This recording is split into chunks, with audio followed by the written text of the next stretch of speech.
This week at the Normandy window, we check in on progress at the veg patch. We attend a World War II commemoration in the village. The shed becomes electrician ready and the electrician arrives, as do a new oven and a freezer. The culvert goes in under the drive, and all in all, a busy week at the Normandy window.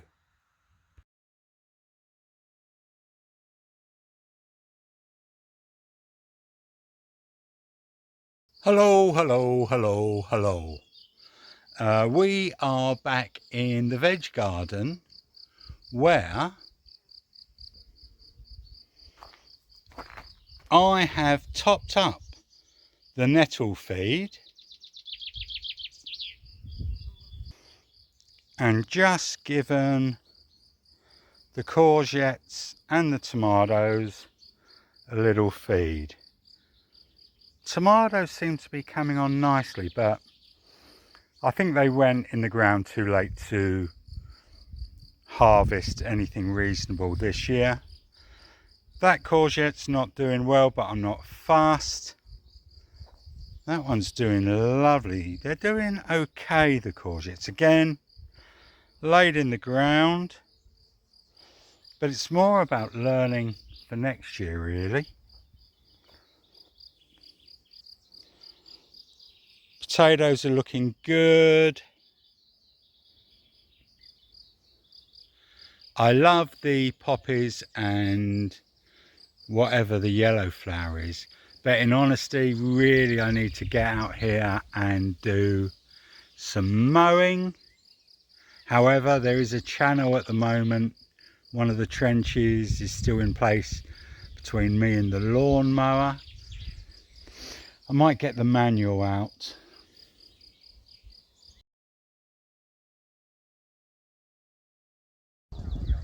So just something a little different today.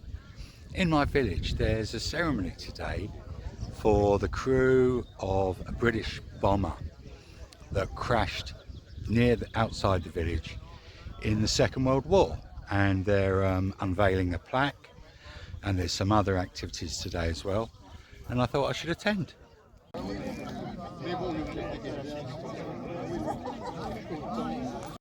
Donc je vais passer la parole à Cédric qui va faire le discours, mais en anglais.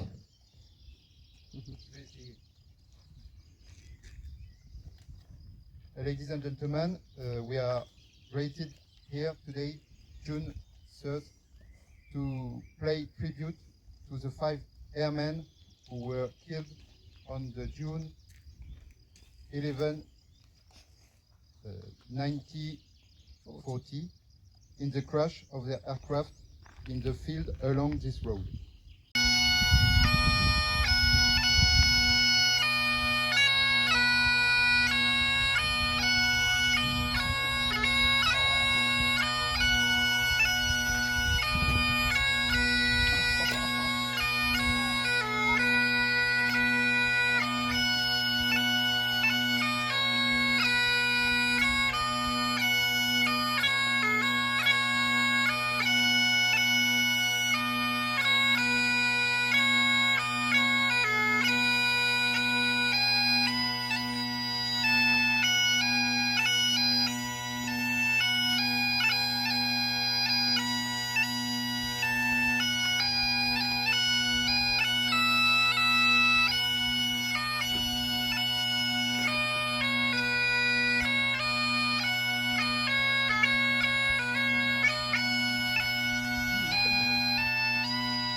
Était devenu si redoutable, nous nous trouvons en un point remarquable de nos communes aujourd'hui rassemblées. Le monument aux morts, érigé en 1922, peu après celui de Gorgère, et qui représente un symbole majeur de la France républicaine de ces années entièrement tournées vers la fin unanimement souhaitée des conflits fraticides.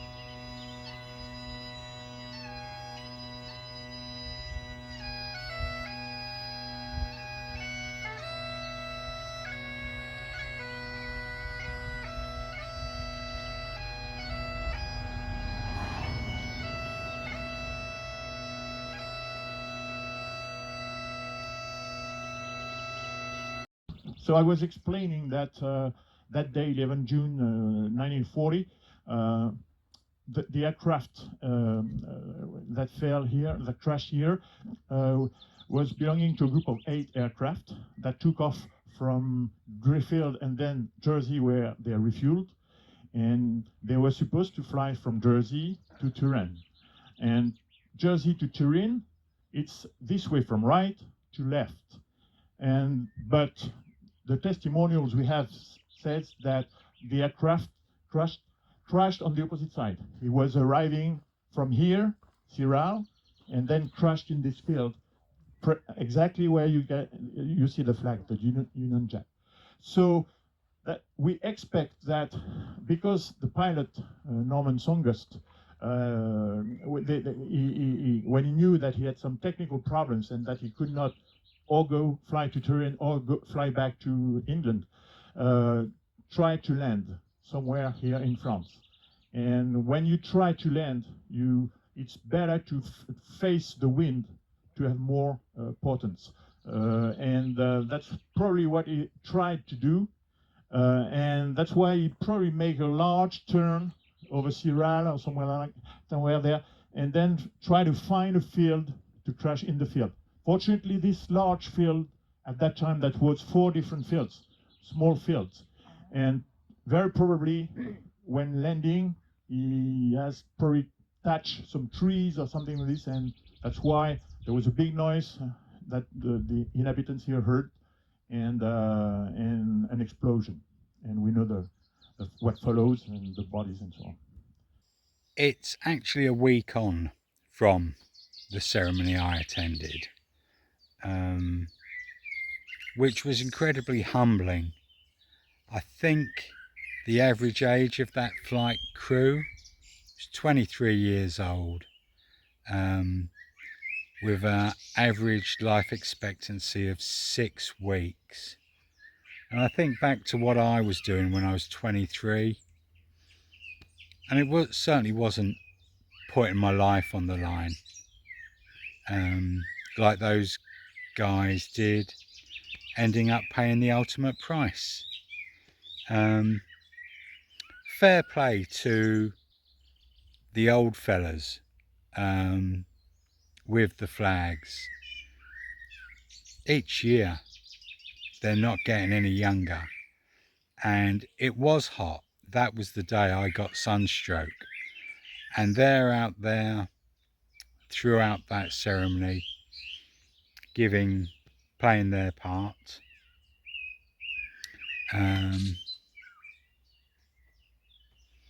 I'm not going to go into the politics,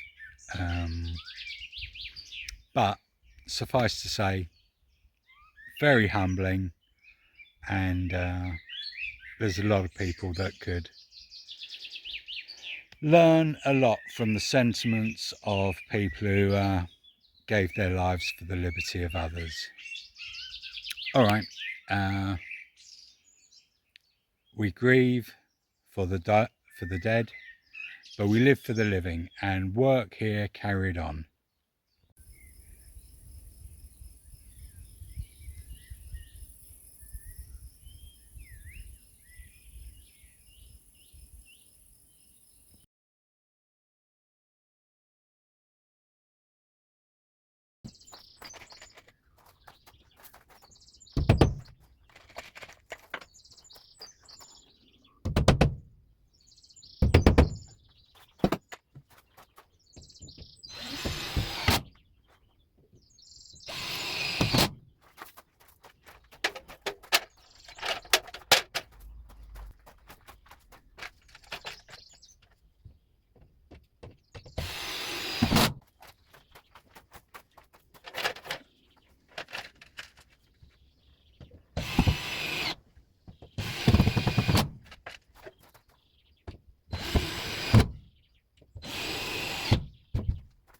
Just revisiting this wall prior to the electrician coming, I've put in about 40 screws between the top and the bottom, just giving it more rigidity.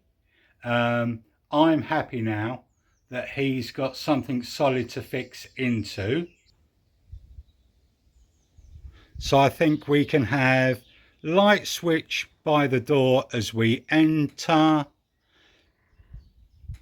a light on the rafters, fuse box in the corner, and then he can follow, I assume, one of the main rafters down to that beam. And if I can have, I think I've said 2 power sockets, so maybe one there and a second power socket on the opposite side, that seems to make sense. And then he's able to do that whilst I source some timber so he can frame off the rest of it and then get it boarded after he's been. I need wood to fix this, but by the time we're done, I think it is going to be a decent size, dry, secure workshop with, 8 foot plus head height, which is what I haven't got in the cellar. This is exactly what I wanted. I would far rather work in here than in the cellar.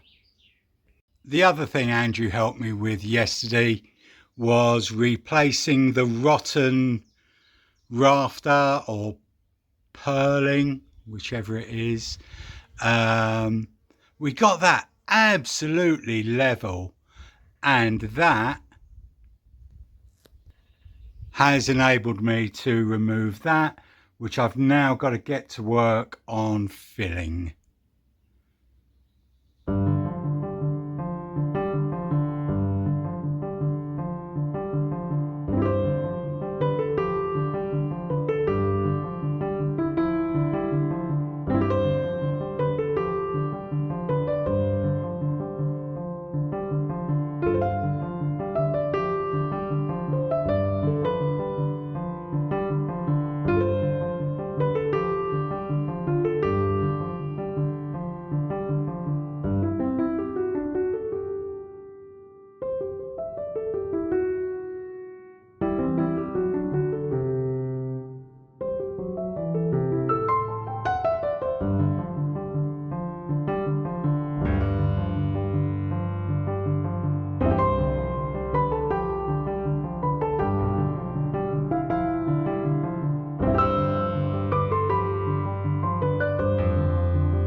Once Andrew had helped me reinforce the rodded beam, I was able just to take out that horrid metal siding, replace that with some sturdy wood. That'll give me something I can anchor onto when we put on the waterproof membrane, put on the battens, put on the siding.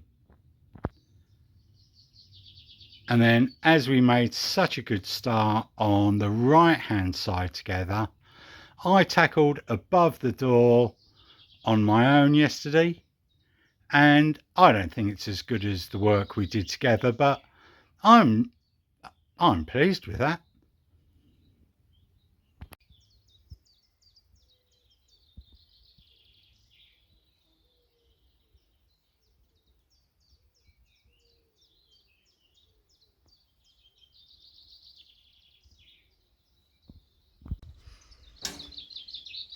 And sometimes you can't see the wood for the trees.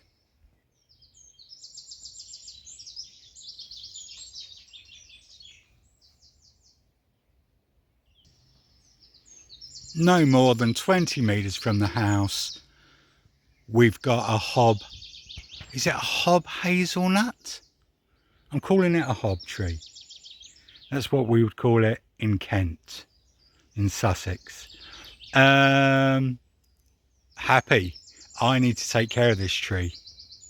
In addition to splitting my time between the pond and the shed, I'm getting my new oven delivered tomorrow. So, taking out the old one, which has gone quite smoothly. I just need to get rid of this framing. But, you know what's going to happen?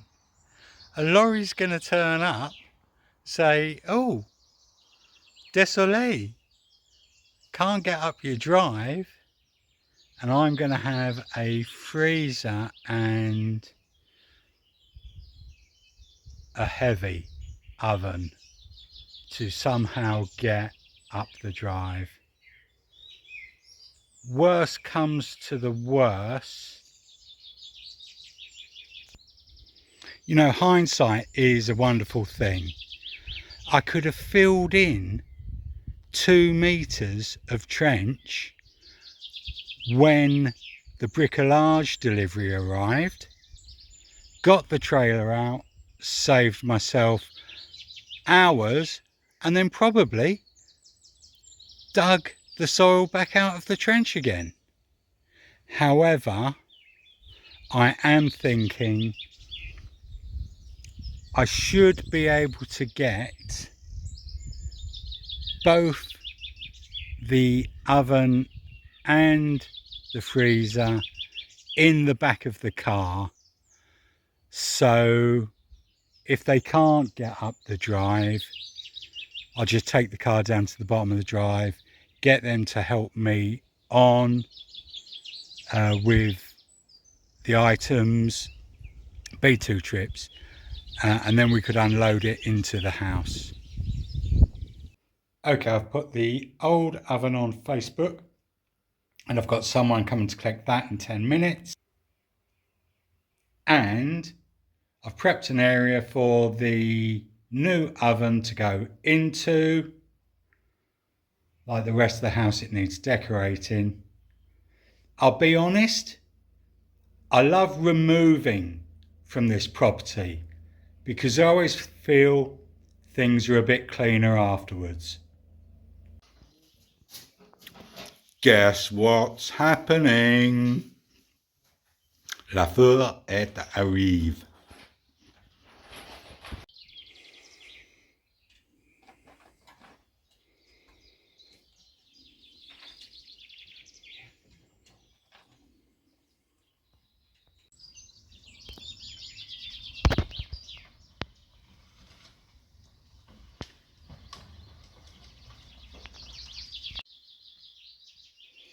Incroyable.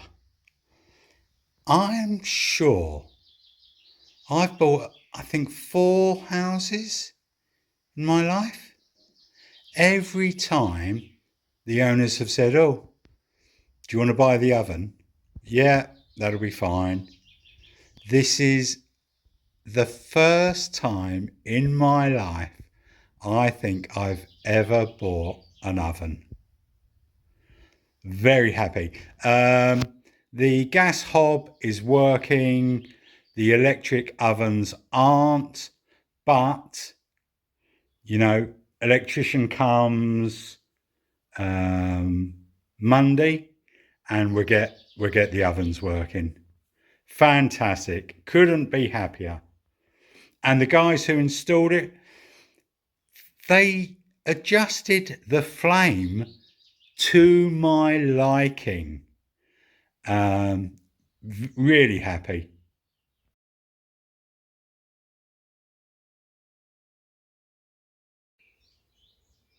Good morning. it is about 7:30 and I'm up about to start work because il fait chaud. And in fact, the weather forecast this week, I think tomorrow, Tuesday, Wednesday, 40 degrees. I didn't sign up for that. The job is as follows. This week we've got the electrician and the digger returning, and we need to dig a channel, I think, from the corner of the house over to the shed. And I didn't think about it, but of course all this stuff is in the way. So it all needs to be moved out of the way, and it needs to be done before the sun gets up too high and just makes working today unbearable.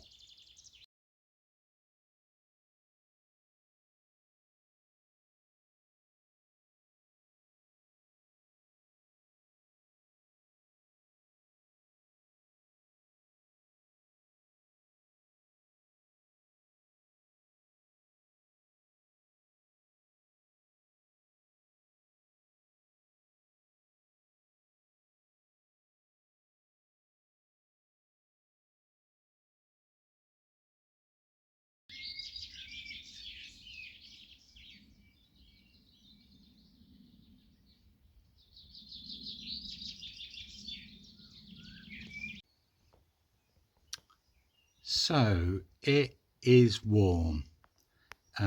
It's 3 o'clock in the afternoon, and in the shade I'm registering 37 degrees Celsius.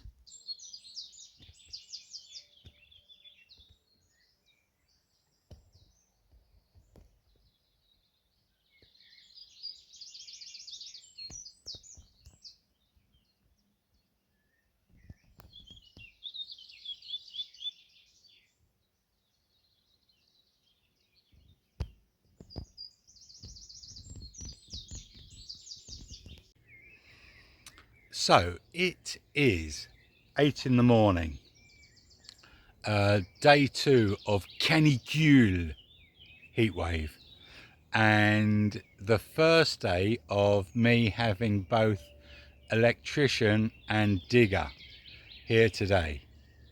So I think I'm just going to be spare hand, and things I would like to achieve today. I would like the cabling for the pump to go in, and I've asked the electrician whether that can be the first job. That would enable Paul to fill in the trench, give me back full access to the drive. The other thing I would like the electrician to do today is to connect the electric to the oven, and then apart from filling in the electric cabling trench, I don't know if it's planned, but what I'm hoping is planned today is that the culvert is going in at the entrance to the driveway. That would be massive. Once that's done, we can then cover some of the ditch on either side, giving me like a 6 or 8 meter entrance into the drive, which I've wanted since moving in here. Okay, updates to follow. And there we go, just popped into Alençon, and that's the piping for our culvert. And there we go, 6 meters culvert pipe. Couldn't get 300mm diameter, so we went for 4. Let's just make the mayor happier than anything. Whilst Paul and I were out fetching that pipe back, the electrician again I'll ask him if he's happy to share his details. The electrician has laid the cable from the house down to the well, not connected at the house end yet, and then we've just covered it with the membrane, covered the cable. You then cover it with this red plastic mesh, so anyone who comes along after us will know that there's electric wiring underneath. And then Paul is just coming along now, just digging the soil back in, and we'll have a full drive again. So the electrician isn't working alone today, he's got a guy with him, and he's made a start. There's a light switch and the fuse box, so work's going on the work here in the shed.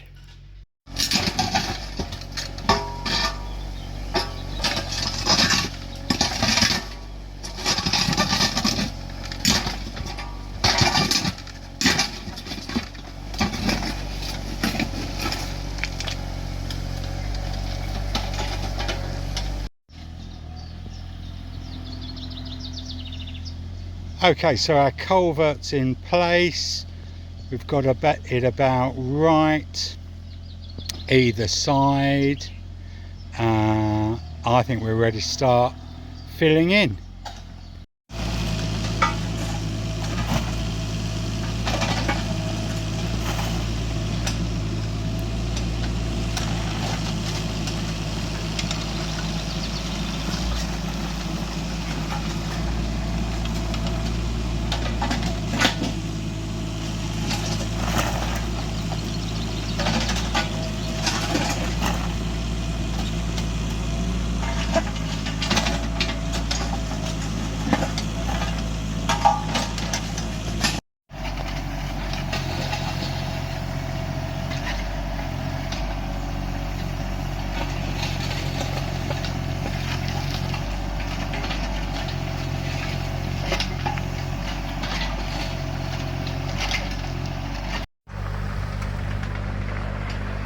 So it is day 2 of the heat wave, but there is a breeze today. Yesterday was really still, it was unbearable. Today it's a lot better.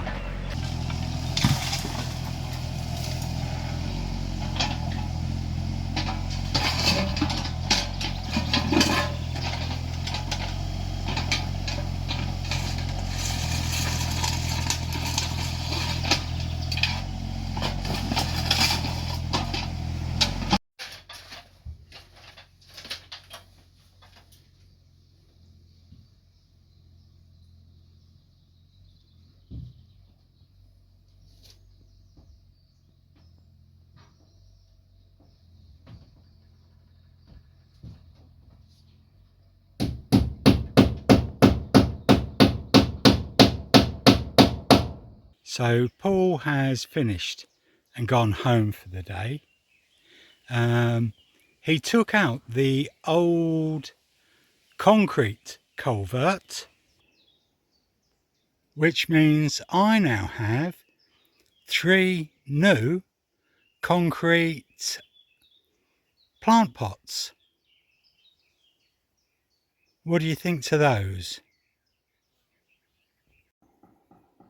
And there we go, much wider access now to the property. I think one of the caveats to the planning permission was I have to lay like a white gravel down to the road, but that's fine, that's not a problem. Really pleased, really pleased. Okay, and then as we said, end of day 1 with the electrician, light switch and light, leading off to the fuse box, leading off to 1 double socket, and then opposite that another double socket. It needs to be connected up, but that's the installation. You know, when I initially decided to move to France, I was looking further south in France. Property's cheaper, but I noticed 2024, the summer of 2024, started hitting 43 degrees. And I've experienced 43 degrees, and it's just ridiculous. Hence, stay north, stay north. But here we are, it's 38 degrees in the shade. It still limits what you can do with the day. I'm going to finish there for this week. Really productive, got a lot done, really happy with that. I've actually told the electricians, don't come back tomorrow, it's too hot, and they accepted very quickly. So they're going to come back next week when it's cooler. Paul and the digger will be coming back later to actually do the pond. But a really productive week, really happy again with what we've achieved this week. So thanks for watching. I hope it was entertaining. Please comment, please feel free to like, share, subscribe. I think we're on 997. We went up, we go up and then we go down. So I think we're on 997 subscribers. And if you'd like to support the channel, feel free to buy me a coffee. Thanks for watching. Have a great week. See you next time.